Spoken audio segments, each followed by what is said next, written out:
Bismillahirrahmanirrahim.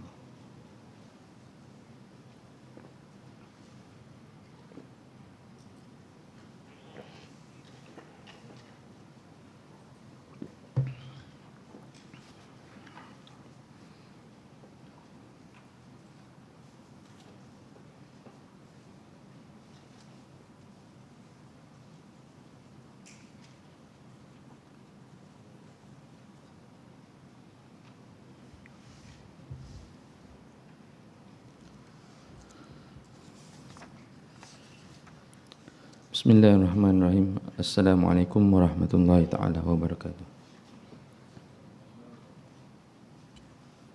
Innal hamdalillah nahmaduhu wa nasta'inuhu wa nastaghfiruh wa nu'minu bihi wa natawakkalu alayhi wa na'udzu billahi min shururi anfusina min sayyiati a'malina man yahdihillahu fala mudilla lahu wa man yudlilhu fala hadiya lahu wa nashhadu anna Muhammadan 'abduhu wa rasuluh بلغ الرسالة وأدى الأمانة ونصح الأمة وجاهد في الله حق جهاده وقال الله تبارك وتعالى بعد أعوذ بالله من الشيطان الرجيم بسم الله الرحمن الرحيم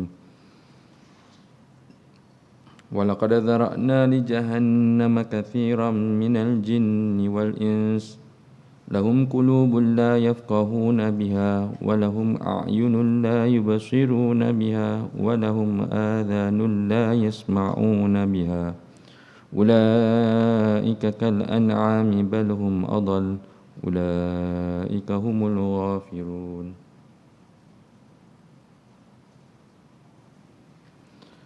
وقال النبي صلى الله عليه وسلم من جاءه الموت وهو يطلب العلم ليحيى بالإسلام بينه وبين النبي درجة واحدة في الجنة أو كما قال عليه الصلاة والسلام اللهم علمنا ما رشد أمورنا وعزنا من شرور أنفسنا من سيئات أعمالنا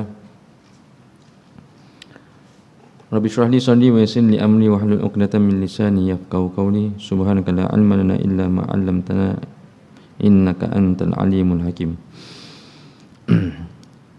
Yang dimuliakan sidang Jemaah Maghrib yang dikasihi, yang disayangi pelajar-pelajar muslimin muslimat sekalian. Pertama dan selamanya kita panjatkan kesyukuran kita kepada Allah Subhanahu wa taala kerana Allah Subhanahu wa taala telah panjangkan umur kita. Dan dalam memanjangkan umur, Allah Subhanahu wa taala beri taufik hidayah kepada kita untuk beramal. Bukan semata-mata umurnya panjang tapi kosong daripada amal. Banyak masa yang berlalu tapi kita tidak beramal pada Allah Subhanahu wa taala. Kerana maksud penciptaan manusia ini ialah wa ma khalaqtul jinna wal ins illa liya'budun ay liya'rifun. Tidak aku jadikan manusia dan jin kecuali untuk ay liya'budun, untuk beribadah, mengabdikan diri pada Allah Subhanahu wa taala. Dalam tafsirnya ialah ay liya'rifun. Kerana dengan beribadah pada Allah Subhanahu wa taala kita hamba kenal akan Allah. Apabila hamba tidak beribadah pada Allah Subhanahu wa taala, dalam erti kata yang sama ialah hamba tersebut tidak mengenali pencipta dia. Kita beribadah bukan kita alim, kita beribadah bukan kita baik, tapi kita beribadah ialah menyempurnakan tanggungjawab kita sebagai hamba kepada Allah Subhanahu wa taala. Baik, qala musannif rahimahullahu taala wa nafa'ana bi ulumi fid darin amin. Kita dalam adab memakai dan melepaskan baju pada nombor yang ke-14. Yang ke-14, tidak memuji pakaian yang sedang dipakainya dan menghina pakaian orang lain. Dalam memakai pakaian, walaupun kita berpakaian pakaian kemas, cantik, harganya mahal, kita tidak memuji pakaian sendiri di depan orang dan tidak menghina pakaian orang lain di depan khalayak ramai. Itu bukan adab memakai pakaian. Jika memuji pakaian orang lain, itu tidak mengapa. Sebaliknya, dalam memakai pakaian, kita ada pakaian yang cantik, yang baik, yang bagus, kita memuji pakaian kita dan menghina pakaian orang lain. Itu bukan adab dalam berpakaian. Bukan adab dia tuan-tuan. Jadi kalau kita mengatakan pakaian si fulan tu baik, sempurna, cantik, kualiti, bagus, itu tidak mengapa. Tapi kalau sebaliknya kita pakai yang lain tu kita menghina, itu tak jadilah. Rasulullah SAW sendiri, jika mana-mana pakaian yang tidak disukai oleh Rasulullah SAW, Nabi tidak mengisytiharkan, tidak memberitahu kepada orang lain dengan mengaibkan si pemakai itu. Jelas hanya cukup dengan riak wajah muka Rasulullah SAW, Rasulullah tidak menyenangi, maka sudah memadai, itu je. Tak ada beritahu itu pakaian yang perlu dikutuk, dilaknat, semata-mata begitu, tidak. Tapi Rasulullah SAW dalam memakai pakaian, tapi jika ada pakaian yang perlu ditinggalkan, berdasarkan sabdaan Rasulullah SAW, Nabi sampaikan. Tapi bukan menghina si pemakai waktu dia sedang memakai pakaian tersebut. Mungkin di waktu yang lain, masa yang lain, ataupun dikhabarkan pakaian tersebut tidak baik kepada sahabat yang lain, supaya sahabat yang lain memberitahu kepada si pemakai tadi untuk meninggalkan pakaian tersebut. Itulah Rasulullah SAW. Jadi kita begitulah, kita rasa kita mempunyai pakaian yang sempurna, tapi dalam waktu yang sama dilarang untuk memuji pakaian sendiri dan menghina pakaian orang lain. Okey. Taib yang ke-15, pakaian kaum lelaki tidak boleh menyerupai pakaian kaum perempuan, begitu juga sebaliknya. Berdasarkan hadis, la'ana Rasulullah SAW al-mutasyabbihina minar rijali bin nisa wal mutasyabbihati min nisa'i bir rijal, rawahu Bukhari. Rasulullah SAW melaknat kelompok lelaki yang menyerupai perempuan dan kelompok perempuan yang menyerupai lelaki. Hadis riwayat Imam Bukhari. Hadis yang lain dia ada perkataan yang sama, Tashabbuh ni menyerupai. Man tashabbaha biqaumin fahuwa minhum. Barang siapa yang menyerupai kaum tersebut, maka dia sebahagian daripada kaum yang dia menyerupainya. Jika kita menyerupai kaum yang tidak beriman pada Allah Subhanahu Wa Taala, dari segi sudut apa sekalipun, pemakaian, makanan, cara berjalan, berkenderaan, menyerupai kaum tersebut, maka kita sebahagian daripada kaum tersebut, walaupun hakikatnya kita bukan daripada kaum tersebut. Tapi itu yang disabdakan oleh Rasulullah SAW. Jika orang Islam menyerupai orang kafir dalam pemakaian, maka kita sebahagian daripada orang kafir. Jadi sebaiknya bahwasanya orang Islam tidak memakai pakaian orang kafir yang khusus. Cerita tentang orang Islam memakai pakaian orang kafir ni, nak kena pastikan bahwasanya pakaian yang ditiru tu adalah pakaian yang khusus untuk orang kafir, itu tidak dibenarkan. Adapun pakaian yang umum, maka dibenarkan. Nanti kita akan huraikan sedikit insya-Allah. Baik. Rasulullah SAW melaknat kelompok lelaki yang menyerupai wanita dan kelompok wanita yang menyerupai lelaki. Laknat maksudnya tuan-tuan ialah jauh daripada rahmat Allah Subhanahu Wa Taala. Sedangkan dalam kehidupan kita ni, kita menuntut untuk mendapat rahmat daripada Allah Subhanahu Wa Taala senantiasa, berterusan, senantiasa dan berterusan, tuan-tuan mulia. Untuk mendapat rahmat daripada Allah SWT. Jika terhindar kehidupan kita daripada rahmat Allah SWT, alangkah malangnya kita. Dan dimaksudkan dengan laknat juga adalah terjauh daripada keampunan Allah Subhanahu Wa Taala. Selagi mana lelaki menyerupai perempuan dan perempuan menyerupai lelaki, selama itulah keampunan tu tidak bersama si lelaki yang menyerupai perempuan dan perempuan yang menyerupai lelaki. Tidak akan. Kita hidup di dunia hendakkan keampunan daripada Allah SWT. Rupanya dengan pemakaian kita terjauh daripada pengampunan Allah SWT. Jika tidak diampunkan oleh Allah SWT, tidak ada zat yang mampu untuk menyelamatkan kita, mengampunkan dosa-dosa kita kecuali Allah. Mungkin kita dengan perantaraan syafaat orang-orang yang soleh, kan, kita dapat diampunkan oleh Allah Subhanahu wa taala. Tapi pengakhirannya adalah dengan keizinan Allah Subhanahu wa taala. Jika Allah Subhanahu wa taala mengatakan bahwasanya tidak ada pengampunan bagi kamu, terutamanya bagi mereka yang mensyirikkan Allah Subhanahu wa taala, maka terhindar kita daripada pengampunannya. Jadi ini keampunan ni lah kita pohon setiap hari, setiap masa, dan rupanya dalam pemakaian kita juga tuan-tuan Allah SWT, Allah SWT akan menjauhkan kita daripada pengampunannya jika kita menyebabkan pakaian kita memurkakan Allah Subhanahu Wa Taala. Dan melaknat juga tuan-tuan Allah SWT ialah menjauhkan kita daripada kemuliaan. Lelaki yang berpakaian seperti mana lelaki yang sepatutnya adalah kemuliaan bagi lelaki. Jangan kita sangka bahwasanya lelaki yang berpakaian seperti wanita itu satu kemuliaan. Tidak ada. Allah dah jadikan lelaki dan wanita berbeza, jantina dia, dengan akhlaknya yang berbeza, dengan tubuh, dengan penciptaan yang berbeza. Jika kita kembali kepada yang lelaki kepada wanita dan wanita kepada lelaki, itu sebenarnya telah melanggar fitrah kejadian Allah Subhanahu wa taala. Seolah-olah kita melawan ciptaan Allah. Seolah-olah kita rasa kita ni boleh menciptakan yang lebih baik daripada Allah Subhanahu wa taala. Itu kita takut. Jadi kaedah untuk apabila ditanya oleh masyarakat, oleh orang awam, jemaah sekalian, wahai ustaz, bagaimana yang dikatakan lelaki menyerupai perempuan dan perempuan yang menyerupai lelaki? Semua perkara, kaedahnya ialah semua perkara yang telah dikhususkan untuk lelaki maka haram untuk wanita. Dia dalam kitab, dalam pembelajaran fiqh, dia ada uruf ataupun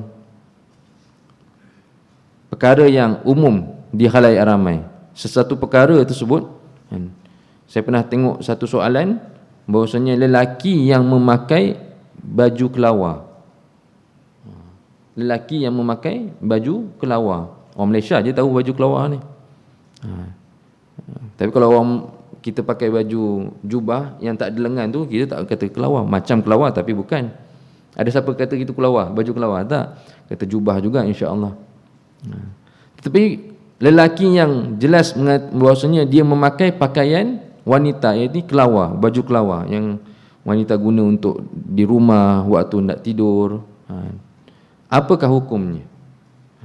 Jika masyarakat mengatakan bahawasanya boleh, lelaki boleh pakai, kadang-kadang lelaki pun pakai baju kelawar pergi shopping, tak apalah. Tapi setakat ni lah, setakat ni bahawasanya baju kelawar tu dipakai oleh wanita.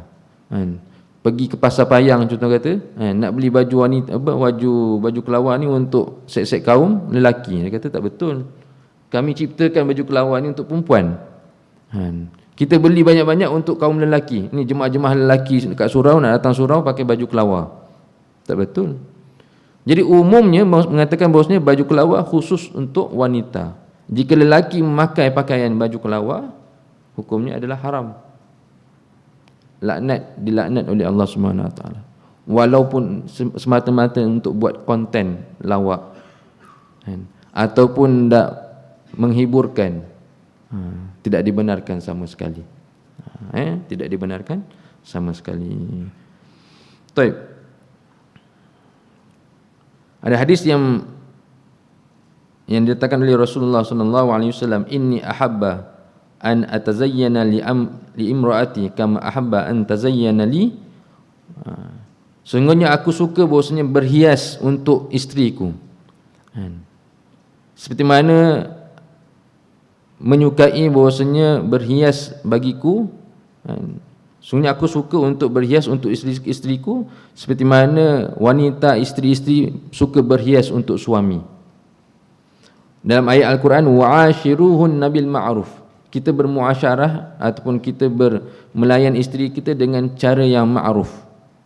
Kalau kita memakai pakaiannya itu bukan cara yang ma'ruf. Lelaki jika dia bersemat ataupun memakai pakaian yang cantik, yang bagus semata-mata untuk berhias untuk isterinya, itu yang sepatutnya. Tak perlu kita memakai pakaian wanita untuk berhias untuk isteri. Begitu juga lelaki, begitu juga wanita. Tidak perlu dia menghiasi dirinya dengan pakaian lelaki untuk suaminya.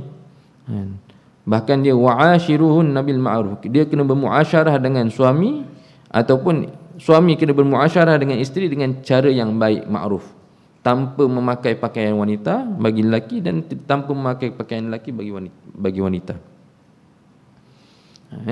Jadi kalau nak cerita dari segi hukumnya adalah haram. La'ana Rasulullah sallallahu alaihi wasallam, melaknat Rasulullah bagi mereka-mereka yang memakai pakaian yang selain daripadanya. Nak tahu pakaian tersebut umum ke khusus ke, dibolehkan ataupun tidak, lihat. Contoh kata kadang-kadang seluar jin, pelajar-pelajar tahfiz tak pakai seluar jin, insya-Allah tak dibenarkan. Umumnya bahawasanya seluar jin ni wanita pakai, lelaki pun pakai. Jadi hukumnya apa? Tidak ada masalah. Itu boleh beza. Kalau wanita memakai serban, serban tu khusus untuk lelaki. Jadi wanita walaupun serban tu bagus, baik, tapi yang si pemakainya adalah wanita, maka hukumnya adalah haram. La'ana Rasulullah sallallahu alaihi wasallam. Tapi ada wanita yang gunakan serban bukan dililit. Sebab tu saya kata bahawasanya serban yang tidak dililit tu bukan serban. Kerana ada wanita yang gunakan kain serban tu digunakan untuk pakai macam menutup aurat dia, macam pakai tudung. Situ dipin begitu.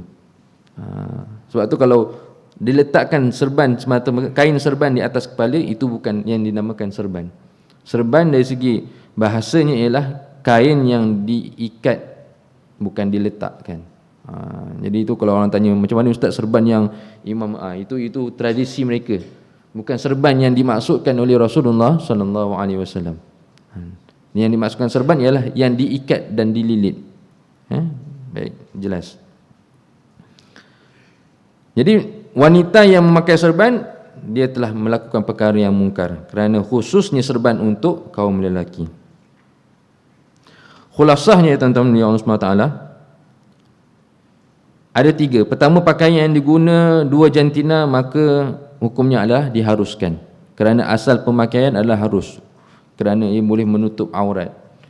Contoh kata seluar jin tadi, umumnya bahasanya wanita pun menggunakannya, lelaki makanya dia tidak ada unsur-unsur bahasanya tasyabbuh di antara lelaki dan wanita. Perempuan pun pakai seluar jin, kita kira sebagai menyerupai wanita tersebut dengan seluar jinnya, dia menyerupai lelaki, kerana umumnya bahasanya dua-dua jantina ini menggunakan seluar jin. Baik.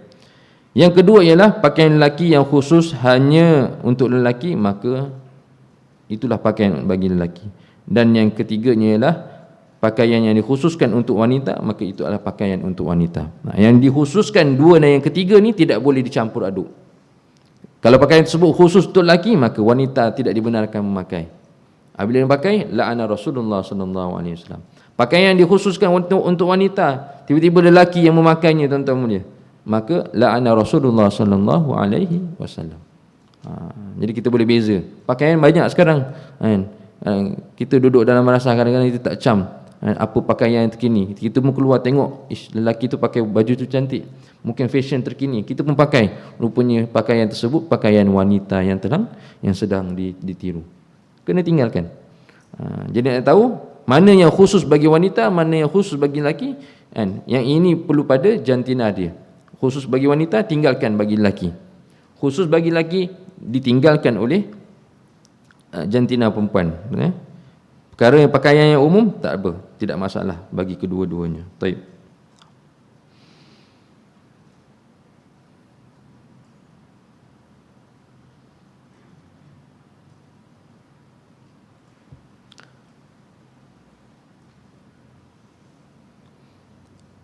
Yang ke-16, janganlah memakai pakaian yang menyerupai pakaian orang-orang kafir. Sama juga, kadang kita pun confuse. Yang dimaksudkan pakaian orang kafir tu, kadang orang kafir pun pakai kemeja. Orang kafir juga pakai ada yang setengah orang kafir pun memakai baju Melayu. Apakah pakaian orang kafir yang dilarang, yang tidak dibenarkan di dalam Islam? Berdasarkan sabda Rasulullah sallallahu alaihi wasallam, man tashabbaha biqaumin fa huwa minhum. Kita takut kita memakai pakaian orang-orang kafir, kita tergolong di kalangan orang-orang kafir. Di dunia alhamdulillah, takut dibangkitkan di akhirat. Sebab itu sahabat-sahabat radhiyallahu anhum ajma'in, dia mengusahakan supaya dirinya meniru seperti mana yang telah dipakai oleh Rasulullah sallallahu alaihi wasallam, supaya di akhirat bangkit bersama Rasulullah. Meniru, menyerupai Rasulullah sallallahu alaihi wasallam semata-mata untuk menyukakan Allah dan Rasulnya.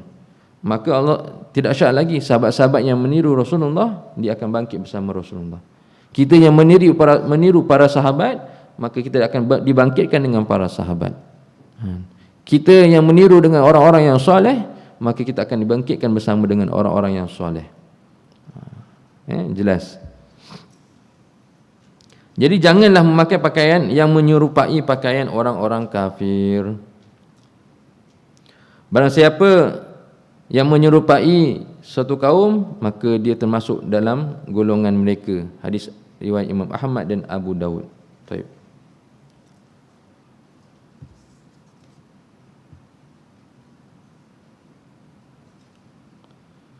Yang ke-17, yang itu jelas Jadi ulang sekali lagi, yang ke-16 ni, bahawasanya yang pakaian yang manakah yang dikatakan pakaian orang kafir, pakaian yang khusus bagi mereka. Kita tak salah untuk memakai pakaian yang khusus. Contoh pakaian yang khusus, contohnya Buddha, dengan warna pakaian kain itu adalah warna yang dibenci oleh Rasulullah. Satu, cara pemakaian begitu juga adalah cara pemakaian yang khusus bagi ibadah bagi mereka, maka kena tinggalkan. Perlu yang ditinggalkan. Kalau yang rasa-rasa kalau kita pakai pun orang tak kata kita menceritakan tentang adab. Kita menceritakan tentang adab. Contoh kata kita nak pakai pakaian orang kafir yang, contoh kata sekarang Raya Cina, Cheongsam tu nak pakai. Yang afdalnya bahawasanya ditinggalkan lah. Kerana kita nak meniru ni, meniru orang yang dah jelas bahawasanya mereka adalah ahli syurga. Dan kita tahu bahawasanya orang Cina ni orang yang tidak beriman pada Allah SWT. Jadi pemakaian mereka ni boleh pakai, diharuskan, tetapi dari segi adabnya baik ditinggalkan. Kerana kita dalam memakai dan cerita tentang adab ni, kita nak beradab, nak menggunakan pakaian-pakaian orang-orang yang jelas dia adalah di kalangan orang-orang yang soleh, orang-orang yang pastinya bahawasanya apabila dia mati dia akan berada dalam syurga. Jadi pakaian mereka ni yang kita nak jadikan idola, pakaian mereka ni yang kita nak usahakan jangan ditinggalkan. Jangan ditinggalkan. Sebab tu ada cerita tentang pakaian pada hari Jumaat. Agak kita akan cerita nanti. Man ightasala yaumal jum'ah wa limsa min ahsani thiyabihi wa massa min tibi in kana 'indahu thumma ilal jum'ah falam yaqta. Hadis Rasulullah sallallahu alaihi wasallam, Rasulullah menekankan supaya kita ni dalam pemakaian waktu hari Jumaat ni betul-betul khususkan pakaian untuk Jumaat. Kita sekarang alhamdulillah sedia maklum bahawasanya hari Jumaat tak ada cuti. Kita pun pakai asal boleh. Pakaian asal boleh hari Jumaat ni sepatutnya kita dah boleh kena tinggalkan. Memang apa-apa pakaian pun boleh untuk sembahyang Jumaat kerana dia menutup aurat. Berlawanan dengan Rasulullah sallallahu alaihi wasallam. Kerana Rasulullah mengkhususkan pakaian untuk hari Jumaat. Jadi kita ni hari Jumaat, hari Jumaat ni tak apalah, yang penting ada pakaian yang boleh menutup aurat, boleh sembahyang Jumaat, okey. Berlawanan dengan Rasulullah. Sedangkan Rasulullah mengkhususkan, walaupun Rasulullah ni kurang pakaiannya, tapi untuk Jumaat dia ada pakaian yang khusus. Ada pakaian yang khusus. Baik. Jadi pakaian orang-orang kafir tadi perlu ditinggalkan. Dari segi adabnya perlu ditinggalkan. Perlu ditinggalkan. Yang ke-17. Ini satu perkara yang saya baca dah kitab ni. Jadi nombor 17 ni siapa nak amalkan boleh. Kita baca dulu. Al-Habib Thaha bin Ali bin Yahya radhiyallahu anhu berkata, jika seseorang tidak sengaja memakai baju yang terbalik, kemudian sebelum dia merubahnya ke posisi yang benar, pakai terbalik, lepas tu dia tukar balik, nak bagi elok balik. Maka dianjurkan sebelum dia buka balik untuk jadi elok balik, maka dianjurkan baginya untuk membaca surah Al-Fatihah yang ditujukan kepada Al-Imam Al-Habib Abdullah bin Abi Bakar Al-Idrus radhiyallahu anhu, kerana diriwayatkan bahawa hal ini mujarab terbukti akan mendapatkan uang setelah kejadian tersebut. Itu yang sedekah Fatihah tu insya-Allah lah semua orang boleh terima. Tapi kalau sedekah Fatihah dapat wang, saya pun nak juga. Tapi insya-Allah kita boleh sedekah kepada siapa-siapa je. Tak semestinya bila pakai baju yang terbalik kita nak kalih balik bagi elok, kita sedekah Fatihah pada orang yang khusus pula tu. Jadi tuan-tuan, saya tak rasa benda ni perlu diamalkan. Just kalau terbalik kita kalih balik pada yang asal je, itu je. Yang dari segi mensedekahkan Fatihah kepada siapa-siapa yang telah mati, itu diharuskan, itu dibolehkan, tanpa mengkhususkan nama si fulan-fulan, kerana kalau khusus pada si fulan kita akan dapat wang. Itu satu benda yang pelik sikit lah. Jadi sepatutnya saya pun nak skip yang benda ni. Al-Allamah Al-Habib Zain bin Ibrahim bin Sumaid radhiyallahu anhu telah menjelaskan masalah di atas dalam kitabnya An-Nujum Az-Zahirah. Dia pun bersetuju lah, maksudnya dia pun bersetuju dengan perkara tersebut. Jadi kita biasanya kalau terbalik baju tu tak apa, kalih dia, tak ada perkara-perkara yang terlarang, tak ada perkara yang melanggar adab. Yang ke-18, jika seseorang memakai baju baru, maka bacalah doa yang berikut ini. Jadi tuan-tuan Allah SWT, baju baru pun ada doanya yang khusus. Kerana Rasulullah pun ada baju waktu ketikanya yang Rasulullah menerima baju yang baru yang disedekahkan oleh pemuka-pemuka orang-orang yang keluar daripada kota Mekah yang menghadiahkan kepada Rasulullah sallallahu alaihi wasallam. Jadi ada pakaian yang Nabi pakai waktu tu adalah baru bagi Rasulullah sallallahu alaihi wasallam. Walaupun kita uruf biasa mendengar bahawasanya pakaian Rasulullah adalah yang lusuh. Sayyidatina Aisyah radhiyallahu anha beritahu bahawasanya ada satu lembaran, dua helai kain yang lusuh. Ini adalah pakaian Rasulullah sallallahu alaihi wasallam, dan pakaian ini pakaian yang terakhir oleh Rasulullah sallallahu alaihi wasallam. Itu yang diriwayatkan oleh Aisyah. Tapi ada juga waktu ketikanya yang Rasulullah memakai pakaian yang baru. Memakai pakaian baru. Man labitha thawban jadidan faqala alhamdulillahilladzi kasani ma uwari bihi aurati wa atajammalu bihi fi hayati thumma abada ila thawbil ladzi ukhliqa aw abqa fatasaddaqa bihi kana fi hifzillah azza wa jalla wa fi kana fillah azza wa jalla wa fi sabilillah hayyan wa mayitan marratain. Rawahu Ibnu Nasa'i. Rawahu Ibnu Sunni fi amal yaumil fil yaumi wal lailati.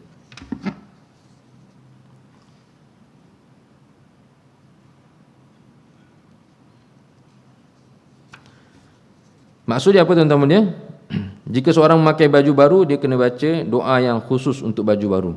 Baju yang hari-hari pakai itu bukan baju baru, dia pun ada doanya. Tapi yang baju baru ni, man labitha thawban jadidan faqala alhamdulillahilladzi kasani ma uwari bihi aurati wa atajammalu bihi fi hayati. Biasanya kita hafal macam itu je. Punya ada lagi panjang. Kemudian lepas tu bukan doa. Kemudian amada ila thawbil ladzi ukhliqa aw abqa fatasaddaqa bihi. Kemudian baju yang lama disedekahkan. Itu amalan orang soleh, dapat baju baru yang lama disedekahkan. Kita tak. Kita tunggu padat almari tu, nanti baru kita sedekahkan. Agak-agak baju tu dah tak celuih, orang Kedah kata tak boleh masuk dah, tak muat dah, baru kita sedekahkan. Sepatutnya apabila datang baju yang baru, yang lama kita sedekahkan. Walaupun masih cantik, walaupun masih boleh pakai. Kerana kita tak nak kuantiti baju tu terlalu banyak sampai setengah keadaan bahawasanya ada setengah-setengah baju yang tak sempat pakai dalam masa setahun pun. Tak sempat pakai dalam masa waktu yang singkat. Nak jumpa baju yang hari ni pakai mungkin tahun depan, kerana banyak sangat bilangan baju yang dimiliki. Itu tak betul lah. Sepatutnya orang yang soleh apabila mendapat pakaian yang baru, yang lama disedekahkan. Seperti mana Imam Abu Hanifah rahimahullah ta'ala, walaupun dia ni saudagar baju, tapi setiap malam dia mensedekahkan baju yang baru. Sekali pakai je. Baju yang dimiliki baru untuk digunakan untuk sekali pakai saja. besoknya baju yang baru tadi akan disedekahkan kepada fakir-fakir miskin. Itu betul-betul kaya kan. Ulama tak semestinya miskin. Ulama ada yang kaya tuan-tuan mulia. Tapi dalam kaya pun begitu, mereka tetap menjalani kehidupan mereka yang kaya dalam mentaati perintah Allah SWT, menyukakan Allah SWT. Kaya betul lah. Baju pakai sehari lepas tu sedekah, tu kaya betul lah tu. Rasa-rasa orang sekarang pun kalau baju mahal-mahal ataupun baju yang banyak pun tak ada pun begitu. Tapi itulah amalan Imam Abu Hanifah rahimahullah ta'ala, Nu'man bin Thabit radhiyallahu anhu. Taib. Kana fi hifzillah azza wa jalla wa fi kana fillah azza wa jalla wa fi sabilillah hayyan wa mayitan marratain. Taib. Yang seterusnya, dianjurkan untuk mendoakan seseorang yang sedang memakai baju baru. Bukan perli, baju baru gaji baru masuk kan. Contoh kata, mahal ni, ini beli kat mall mana ni. Bukan perli. Bahkan ada doa yang apabila kita melihat sahabat kita memakai pakaian yang baru, ada doa untuknya. Dianjurkan untuk mendoakan seorang yang sedang memakai baju baru sebagaimana doa Rasulullah SAW. Orang yang memakai baju baru tu sendiri ada doa ketika dia memakai baju tersebut.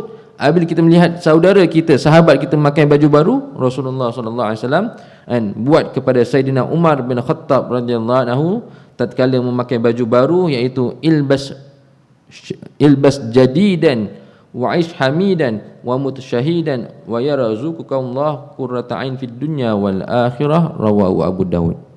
Itu doa dia. Bukan perli kawan kita, masya-Allah, awak tak apalah kayangan pakai baju hari-hari baju baru. Ini Rasulullah SAW pun berbangga dengan sahabatnya yang pakai baju baru. Ada doanya kepada Sayyidina Umar radhiyallahu anhu, Sayyidina Umar Al-Khattab radhiyallahu anhu, ilbas jadidan. Apa maksudnya? Pakailah pakaian yang baru.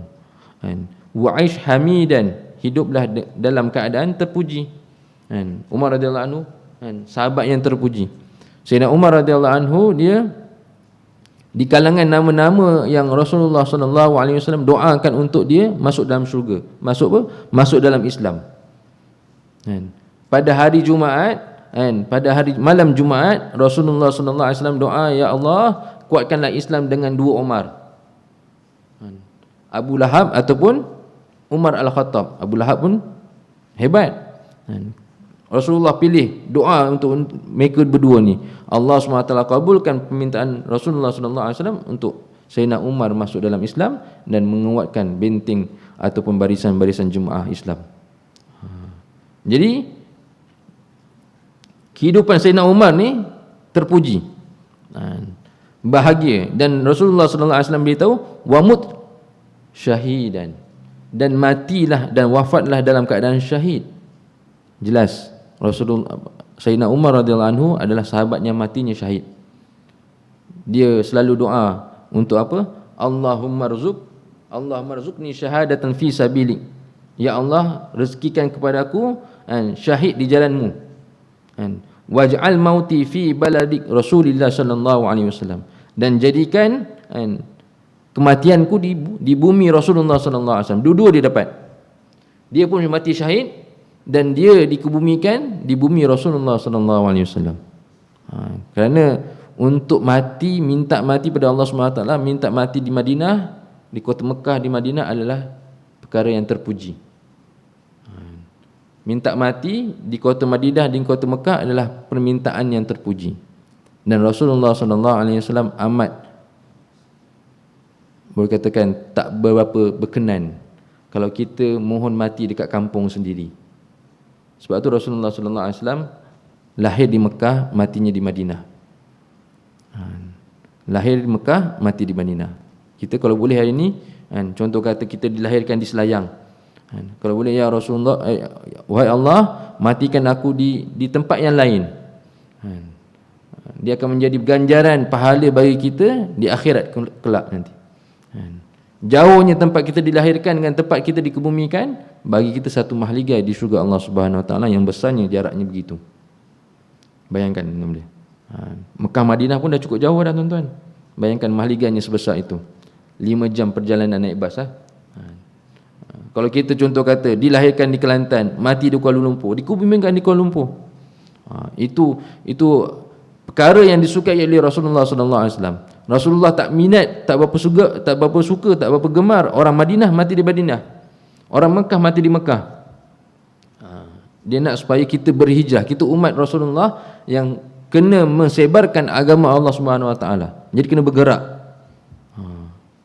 Tak jauh walaupun dekat. Jangan kita berniat aku lahir kat kampung ni, kalau boleh kubur tu salah satunya adalah Lord bagi aku. Tak boleh lah. Tak bagus. Apa yang perlu kita doa, minta pada Allah, ya Allah, aku dilahirkan di sini, rezekikan aku supaya aku dimatikan di sekian-sekian tempat. Mana-mana tempat yang lain. Yang terbaik ialah di Madinah ataupun di Mekah. Kerana Rasulullah sallallahu alaihi wasallam sabda, man istata'a minkum an yamuta bil Madinah, barang siapa yang mampu di kalangan kamu untuk mati di Madinah, falyamut bil Madinah fa inni ashfa'u liman yamuta biha, maka kamu hendaklah mati di Madinah kerana aku akan mensyafaati orang yang mati di Madinah. Berapa ramai sekarang tuan-tuan mulia, orang Malaysia pun alhamdulillah ada yang mati di sana. Jadi beberapa mereka ni adalah ahli-ahli syurga, ahli-ahli yang mana mereka akan dibangkitkan di yaumul kiamah nanti dalam keadaan mereka mendapat syafaat Rasulullah sallallahu alaihi wasallam. Berkatnya Madinah kerana di dalam buminya ada jasad Rasulullah sallallahu alaihi wasallam sampai ketika ini. Jadi nak beritahu tentang wamut syahidan, Rasulullah mendoakan bagi Sayyidina Umar radhiyallahu anhu, wamut syahidan, matilah kamu dalam keadaan syahid. Benar, Sayyidina Umar mati dalam keadaan syahid. Wa yarzuqukallahu qurrata ain fid dunya wal akhirah, dan rezekikan kepada engkau qurrata ain, penyejuk mata di dunia dan di akhirat. Rawahu Abu Daud. Jadi ini doa bagi orang yang kita lihat dia memakai baju baru, kita tahu dia pakai baju baru, ilbas jadidan wa'ish hamidan wa mut syahidan wa yarzuqukallahu qurrata ain fid dunya wal akhirah. Boleh hafal doa-doa ni dan kita amalkan at least sekali, walaupun sekali. Lihat ada orang pakai baju baru, ataupun kita memang beli hadiah pakaian baju baru untuk mak ayah kita, kemudian mak ayah kita hari pertama dia pakai baju baru, kita dah nampak, dah lihat dah. Terus amalkan doa ni, sampaikan, baca depan dia, beritahu bahawasanya inilah doa Rasulullah sallallahu alaihi wasallam ketika melihat orang yang memakai baju yang baru. Baik. Masya-Allah. Jadi orang yang memakai baju baru ada doanya, dan melihat orang yang memakai baju baru juga kita ada doa untuk mereka yang memakai baju yang baru. Yang ke-19, dianjurkan untuk memiliki pakaian yang khusus saat menghadiri solat Jumaat, iaitu yang berwarna putih dan bersih. Khusus adab. Kalau tak mampu tak apa dah. Kalau mampu rasa-rasa tak ada masalah, nak beli jubah lebih, nak beli baju Melayu lebih, nak beli baju untuk solat lebih, jadi khususkanlah untuk solat Jumaat. Di sekarang sampai tahap sekarang orang tak kisah dah solat Jumaat ni, asal dapat datang dan pakai baju. Kita ni nak buat sesuatu yang lebih baik di sisi Allah Subhanahu Wa Taala. Kenapa tidak mengikuti jejak langkah Rasulullah sallallahu alaihi wasallam? Walaupun Rasulullah tak ada banyak pakaian, tapi Rasulullah tetap mengkhususkan untuk solat Jumaat pakaian yang khusus, yang mana tak dipakai waktu yang lain, khusus untuk solat Jumaat. Masya-Allah. Sebab tu orang yang pakai baju yang khusus untuk solat Jumaat, kadang-kadang kita lihat dia lain macam sikit. Lagi-lagi kalau dia dah keluar tu dalam keadaan dia dah bersiap sedia dengan wangi-wangian, dengan serbannya yang putih, dengan apa, hadis Nabi sallallahu alaihi wasallam, man yaqtasala yaumal jum'ah wali bisa min ahsani thiyabihi wa masa min tibin, dan dia menyapu pakaiannya dengan wangi-wangian, khusus untuk solat Jumaat, kerana hendak menghadiri solat Jumaat. Orang yang macam ni tuan-tuan, kalau dia keluar rumah nampak dia berbeza. Kadang-kadang dia dah rapikan misai dia, apa yang patut dibersihkan, nampak berbeza, nampak cahaya tu, nampak kesungguhan untuk menghadiri solat Jumaat. Sekarang ni tuan-tuan, alhamdulillah yang dapat hadir, alhamdulillah, tapi masih lagi ramai yang membagi macam-macam alasan untuk tidak hadir solat Jumaat. Lelaki yang akil baligh, yang hari ni tuan mulia waktu solat Jumaat dah dibolehkan pun masih memberi bermacam-macam alasan.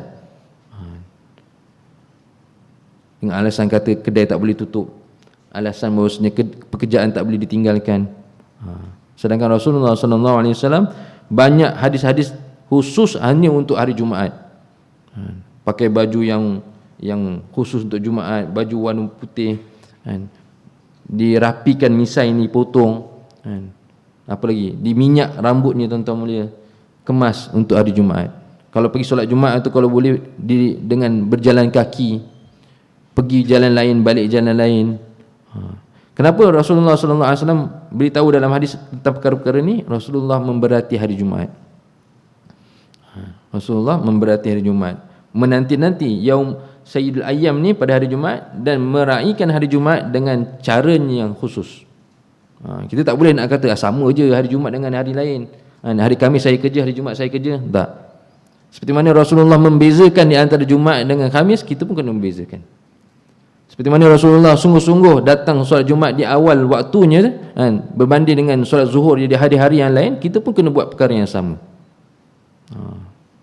Tak apalah, yang penting bos boleh bagi masa untuk solat Jumaat, cukup dah. Tapi kita kena usahakan yang terlebih baik. Kerana kita dah tahu hadis tersebut, tapi bila waktu kita nak beramalkannya? Adakah waktu 60-70 tahun yang kita hidup di dunia langsung kita tak boleh nak amal, sedangkan kita tahu? Kita nak pergi solat Jumaat, tak mampu nak berjalan kaki, tapi insya-Allah satu masa nanti, walaupun sekali, saya akan usahakan untuk pergi solat Jumaat jalan kaki, balik jalan kaki. Kerana sunnah Rasulullah sallallahu alaihi wasallam. Mungkin tak kerap, tapi at least sekali. Supaya kita nak tunjuk pada Allah SWT, tunjuk pada Rasulullah sallallahu alaihi wasallam kan, kami mencintai sunnah Rasulullah dan mengamalkannya walaupun kan, sekali dalam seumur hidup. Baik. Jadi Rasulullah sallallahu alaihi wasallam mengkhususkan pakaian untuk hari Jumaat dengan pakaian yang putih. Wa kana Rasulullah sallallahu alaihi wasallam lahu thawban li jum'atihi khassatan siwa thiyabihi fi ghairil jum'ah, rawahu Tabrani. Beliau, yakni Rasulullah, memakai dua baju. Di hari Jumaat tu dia khususkan tu bukan satu baju, dua baju. Rasa-rasa berapa banyak baju yang kita boleh khususkan untuk Rasulullah untuk hari Jumaat.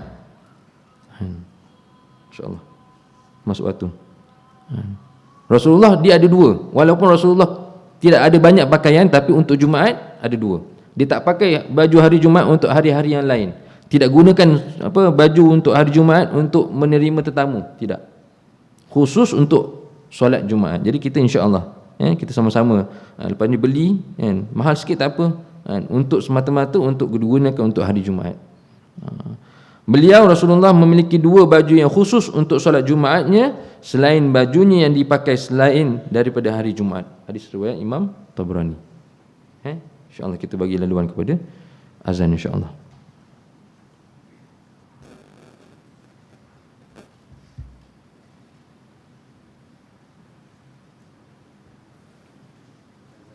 InsyaAllah.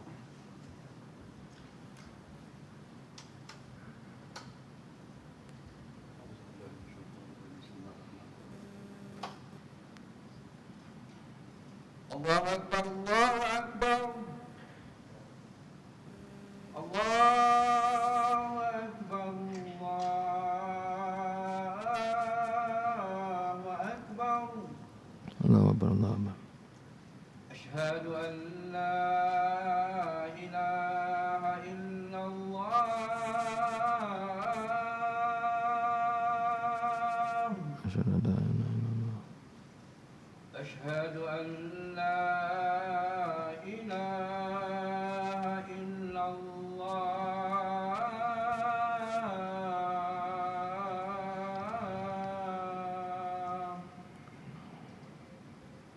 Asyhadu anna Muhammadar Rasulullah.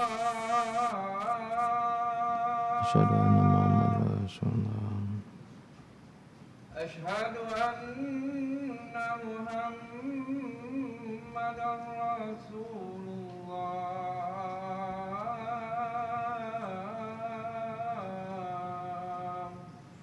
Asyhadu anna Muhammadar. Hayya 'alas shalah. La haula wala quwwata. Hayya 'alas shalah.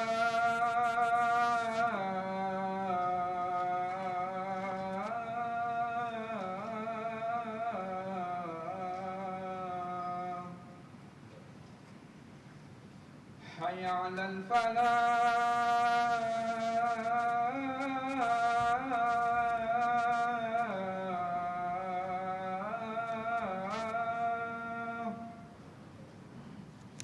حي على الفلاح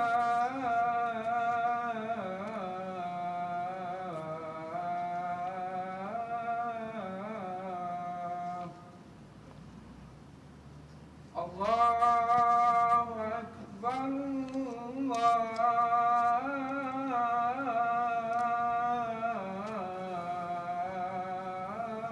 Allahu Akbar, Allahu Akbar. لا إله إلا الله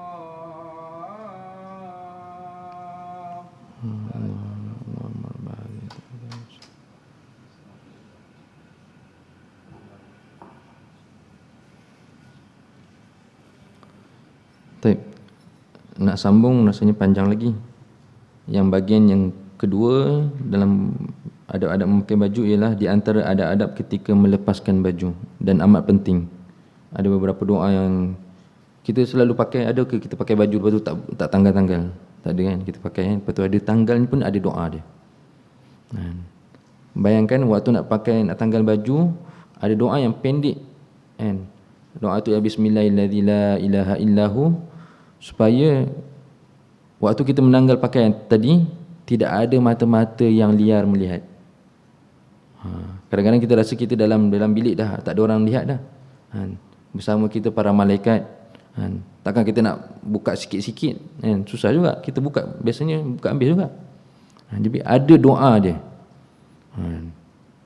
Tanggalkan kain, ada doa dia. Waktu tu waktu yang sementara dalam keadaan yang sekejap tanpa tidak menutup aurat, ada doanya. Bismillahirrahmanirrahim la ilaha illahu. Nanti insya-Allah kita sama-sama muzakarahkan sama-sama tentang adab ketika melepaskan baju. Jadi moga apa yang kita dengar tadi tentang ulang balik, iaitu memakai pakaian tidaklah lelaki menyerupai perempuan, perempuan menyerupai lelaki, kerana kedua-duanya dilaknat oleh Allah SWT dan Rasulullah SAW. Jika seorang memakai baju baru, ada doanya. Bila kita melihat orang memakai baju baru, kita ada doa untuk orang yang memakai baju baru tadi. Dan dianjurkan memiliki pakaian khusus untuk hari Jumaat, sekurang-kurangnya 2 pakaian, 2 helai pakaian. Kerana Rasulullah SAW mengkhususkan untuk Rasulullah pada hari Jumaat 2 helai pakaian. Jadi insya-Allah kita sama-sama amalkan insya-Allah. Apa yang baik daripada Allah SWT, yang kurang tu atas kelemahan saya. Terakhiran tasbih kafarah dan suratul As. Subhanallah bihamdihi, subhanakallahumma wa bihamdika, asyhadu an la ilaha illa anta, astaghfiruka wa atubu ilaik. Bismillahirrahmanirrahim. Wal 'ashr innal insana lafi khusr illa alladhina amanu wa 'amilus solihat wa tawassaw bil haqq wa tawassaw bis sabr. Wallahu a'lam.